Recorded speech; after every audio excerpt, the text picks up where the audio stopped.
Notre président dira quelques mots et vous présentera notre orateur. Moi, je voudrais simplement vous rappeler comment se déroule cette rencontre. Après les présentations d'usage, M. Vazesha prendra la parole, puis nous mangerons et comme ça, vers 13h30, si on y arrive, nous ouvrirons le jeu des questions-réponses. Alors, voilà, Madame Luc.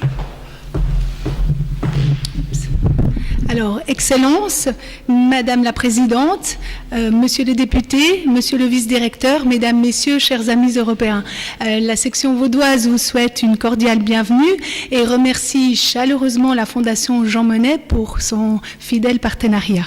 C'est un plaisir aujourd'hui de pouvoir présenter l'orateur de ce jour, connu vraisemblablement par la plupart d'entre vous, européen et mondialiste convaincu, M. Lucius Vazesha a passé 30 ans dans les négociations commerciales au service de la Confédération, OMC, OCDE, ALE, CNUSET. Actuellement, il est conseiller spécial auprès du département fédéral des affaires étrangères pour la mise en place des accords du commerce entre la Géorgie et la Fédération de Russie, président du club diplomatique de Genève et du Forum suisse de politique internationale, président de la communauté d'intérêt pour le secteur agroalimentaire, président du parc naturel Parc Ella Grison, président du conseil des membres du World Trade Institute à Berne. Il enseigne au sein des universités de Saint-Gall, de Berne, de Genève et de Lucerne. Diplomate de grande envergure, il a la parole aussi fleurie que tranchante. Son origine romanche lui confère une évidente latinité qui lui permet de s'adapter avec agilité aux personnalités et contacts les plus divers. Toujours dans la perspective d'une conciliation des points de vue à l'avantage de ses buts de négociateur. Ralph Waldo Emerson affirmait « La grandeur d'un homme ne réside pas dans ses objectifs, mais dans ses transitions ». Cette citation pourrait s'appliquer à nos propres vies, mais également à la crise économique mondiale qui est véritablement un cas de transition d'envergure épique. Merci d'avoir accepté notre invitation et nous nous réjouissons de vous entendre sur le commerce mondial, l'Union européenne et la Suisse, quel avenir. C'est un grand honneur de vous donner la parole, Monsieur l'ambassadeur.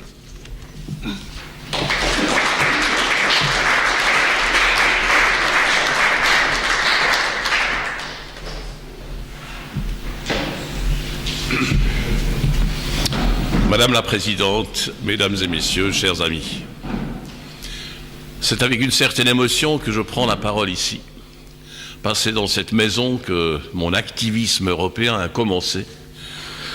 Tout d'un coup, on m'a demandé de réanimer une section du Léman qui, à l'époque, comprenait 350 membres, mais qui était dormante pendant 10 ans.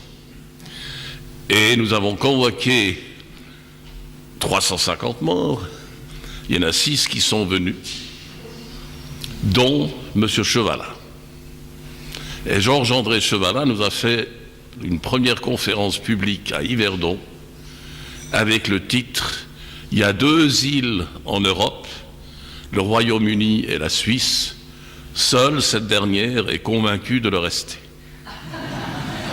Ce n'est pas forcément la ligne du Nobel et ce n'était pas non plus la ligne de l'Union européenne. Normalement, on commence un exposé par ses expériences au niveau local, raison pour laquelle le temps de parole s'estompe quand on arrive au niveau fédéral. Je vais faire l'inverse et commencer dans le monde. Parce que nous avons, et même certains Suisses s'en rendent compte, un monde qui évolue très rapidement. J'ai eu le privilège d'aller 2 fois en Chine cette année. Évidemment, quand j'arrive en Chine, j'ai le tournis. Ça change d'une année à l'autre. Ça devient colossal. Et j'ai dû avertir les PME qui nous accompagnaient de ne pas trop facilement inviter les Chinois parce que ce n'est pas un qui va venir, mais 100. Et normalement, nous sommes dépassés si nous avons 100 convives. Et vous savez que les Chinois mangent, ils mangent beaucoup et ils mangent rapidement. L'Angleterre a mis 154 années pour doubler son produit interne brut. La Chine l'a fait en 15 ans. Cela vous montre l'accélération de l'histoire. Et nous, Européens, nous avons toujours, et nous Suisses en particulier, le rythme de l'époque où on se déplaçait à cheval. Et c'est là où nous aurons des difficultés dans quelques années à préserver notre compétitivité, parce que les Chinois, ils sont en train de quitter le niveau de la contrefaçon et de l'imitation. L'année dernière, ils étaient le numéro 1 à l'OMPI, l'Organisation mondiale de la propriété intellectuelle, dans le dépôt des brevets. Et nous avons pu visiter une entreprise suisse qui produit à Shanghai, à Pékin, des machines qui sont exactement les mêmes, à quelques détails près, que celles qui produisent ici en Suisse. Et je leur demande, mais est-ce que vous exportez vers quel pays?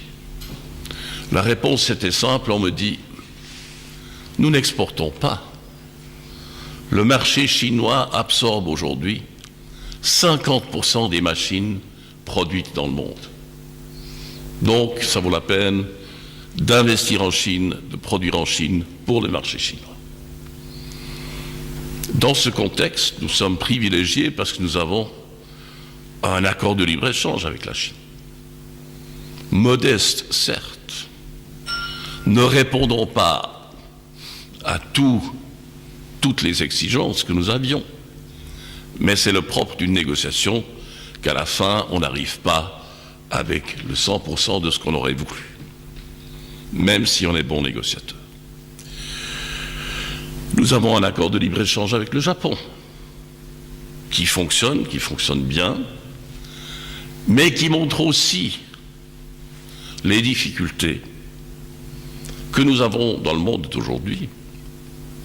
Quand on parle d'obstacles techniques aux échanges, dans des pays comme la Chine ou des pays comme le Japon, le premier obstacle, c'est la langue. Nous avons fait le test en faisant une reconnaissance réciproque de normes où le Japon et la Suisse appliquent la même norme internationale. Le seul problème, c'est que les directives pour l'application de cette norme internationale en japonais fait 80 pages. Et quand on sait que la traduction du langage technique japonais dans une langue accessible pour nous coûte 800 francs la page, vous pouvez vous imaginer qu'une PME qui veut exporter 3 machines ne fera pas cet effort. Donc il faudra attendre un accord de libre-échange entre l'Union européenne et le Japon, qui est en train de se négocier, pour pouvoir pleinement profiter de tels avantages. Si je vous dis cela, c'est que l'Asie est devenue un des facteurs, un des secteurs, une des zones de croissance.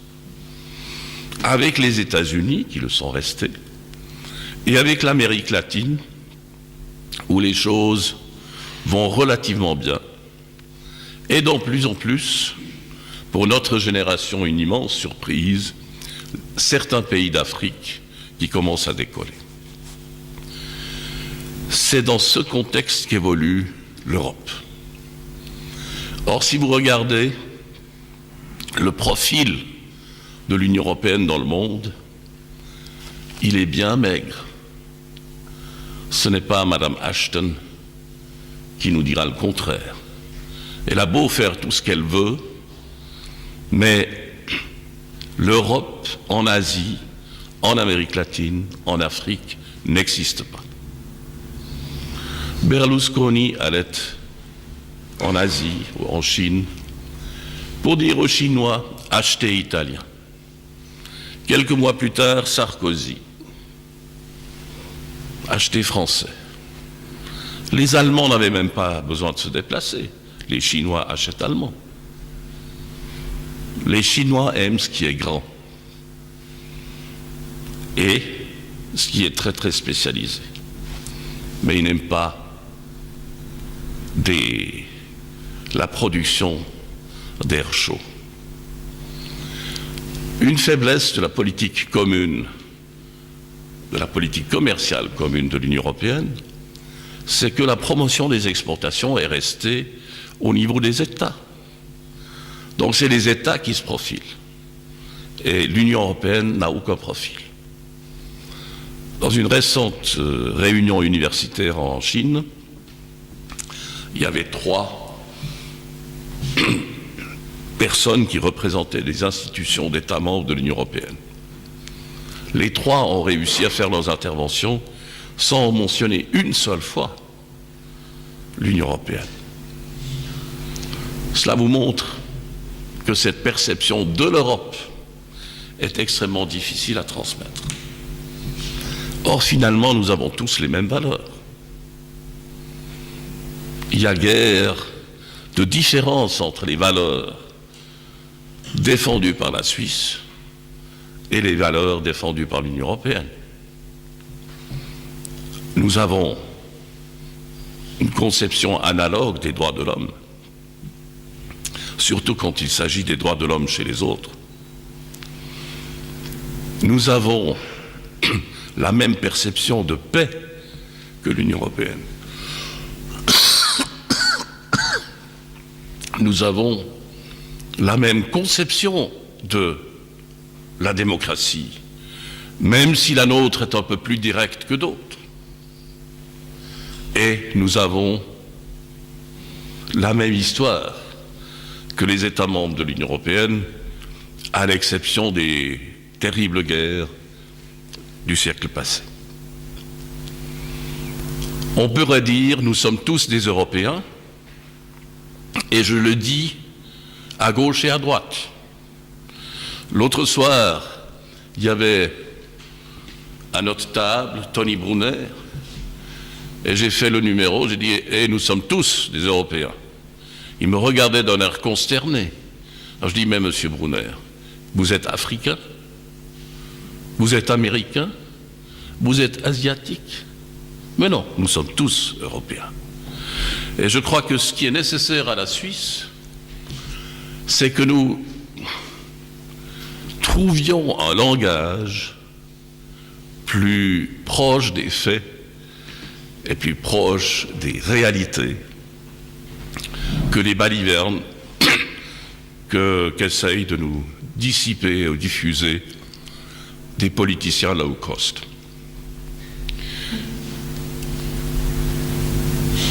Et c'est extrêmement important, parce que nous n'avons jamais appris à faire la distinction entre la politique européenne de la Suisse, qui est essentiellement une politique d'accès au marché de notre marché le plus important, et la politique d'intégration européenne, qui est un rapprochement des peuples européens étape par étape.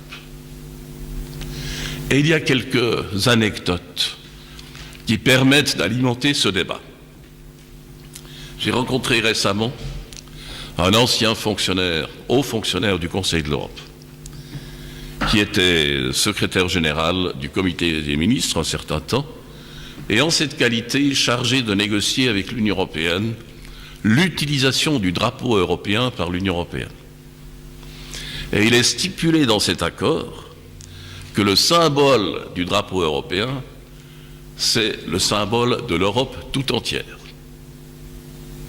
Ce n'est pas le symbole de l'Union européenne. C'est l'expression que l'Union européenne et les autres pays européens font partie d'un tout.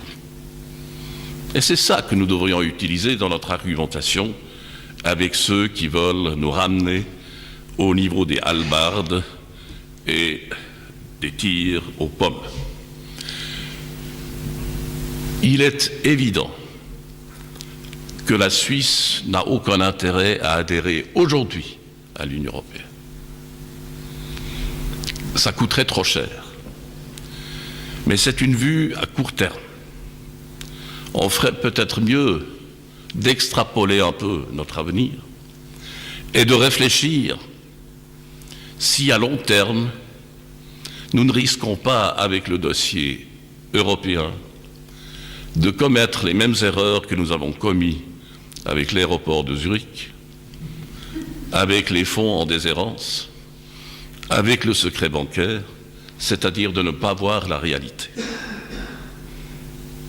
Un jour, sur un podium, M. Blocher commençait à se mettre en forme et disait « Moi, comme entrepreneur, je fonde toutes mes décisions sur les faits. » Alors j'ai fait une interjection, je dis « Mais pourquoi vous ne le faites pas en politique ?»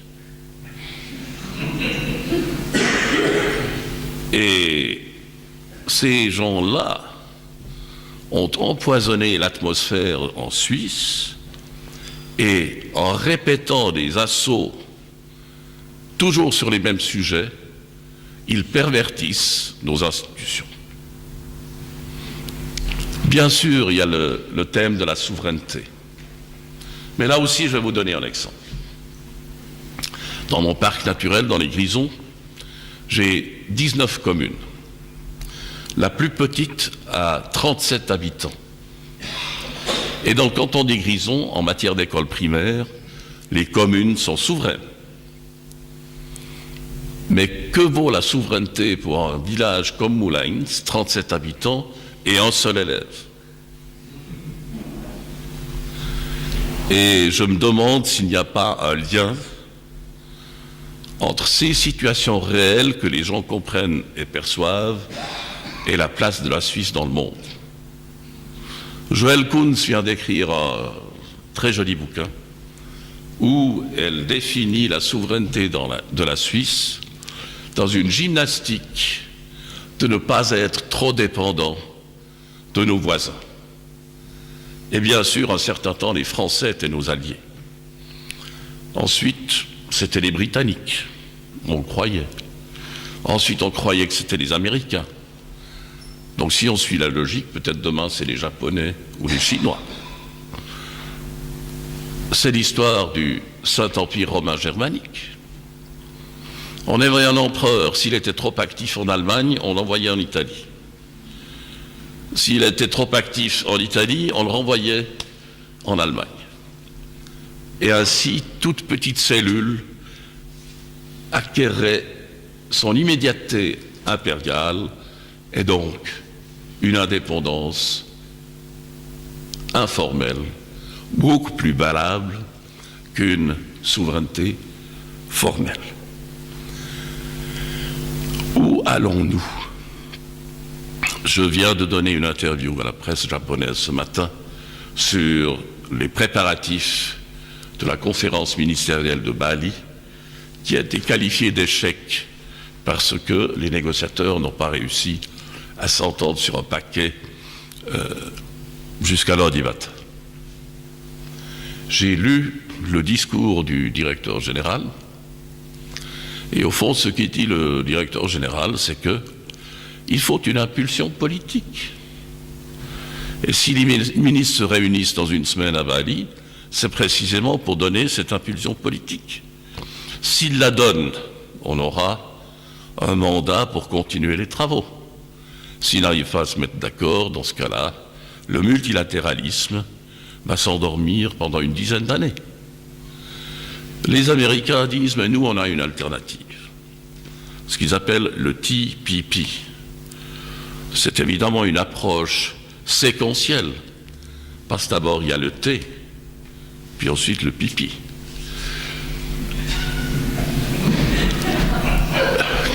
Ils négocient avec des amis. Les seuls qui peuvent leur compliquer la vie, c'est les Japonais. Et ils espèrent qu'ils pourront ainsi, comme avec l'accord ALENA, marquer une nouvelle génération de dispositions pour les accords commerciaux de demain. Ils vont essayer de venir avec un tel résultat chez l'Union européenne et leur dire, bah, écoutez, voilà ce que nous pouvons faire, signer. Et ça ne marchera jamais. Et toutes les questions qui nous ont bloqués à Genève, à l'OMC, vont bloquer les négociations entre Washington et Bruxelles. C'est les normes, c'est les règles d'origine, c'est la trade facilitation, etc., etc. Ce n'est pas des questions nord-sud. C'est toujours les réalités entre Bruxelles et Washington. Washington étant toujours convaincu que ce qu'eux ils font, c'est toujours le meilleur. Et Bruxelles étant convaincu que si ils ont trouvé l'accord de 28, 29 États membres maintenant, ça doit être un compromis. Mais il y a tous les autres. Et on a vu dans ce processus à Genève que les autres sont capables de bloquer dans une atmosphère négative. Il est évident que Cuba ne peut pas laisser échapper l'occasion de venir avec l'embargo américain, qui est contraire aux règles de l'OMC, mais qui est défendu avec l'exception de la sécurité nationale. Nous allons donc vivre des moments difficiles dans les négociations économiques internationales, et pour les surmonter, je crois que la Suisse doit continuer à saisir toutes les occasions de créer des accords avec ceux qui sont prêts à négocier avec nous. Cela signifie que d'ici 10, 15, 20, 30 ans, on n'aura plus de protection significative de notre agriculture à la frontière.